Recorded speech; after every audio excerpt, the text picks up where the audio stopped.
just said, I think is critically important. Can you repeat what you just said, please?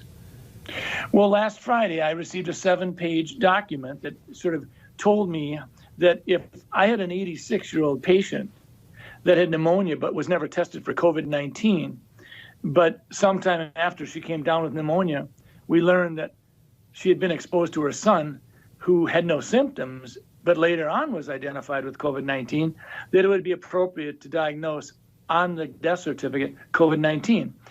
Now, we've not done that. If someone has the pneumonia after and it's in the middle of a flu epidemic, and I don't have a test on influenza, I don't diagnose influenza on the death certificate. I will say this elderly patient died of pneumonia.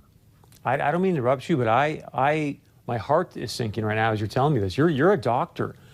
Why in the world would they be sending you out information to fill out death certificates, whether the person's been diagnosed with COVID-19 or not, but then to say in the death certificate this person's death was caused by COVID-19? That does not sound right to me.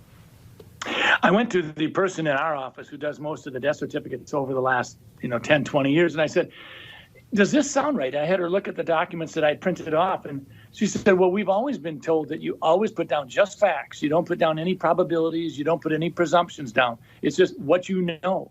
And so this is concerning, and it actually gets to your point, Chris. When we start talking about the data that goes into the modeling, we have to ask ourselves a question. Are we being forthright? Are we sharing with the public? Minnesota, North Dakota, we don't need to be having it sugar-coated. We want to know what's going into your modeling. So with that being said, why would they want to skew the number of deaths due to COVID-19? Well, fear is a great way to control people, and I worry about that. I worry that sometimes we're so darn interested in just jazzing up the fear factor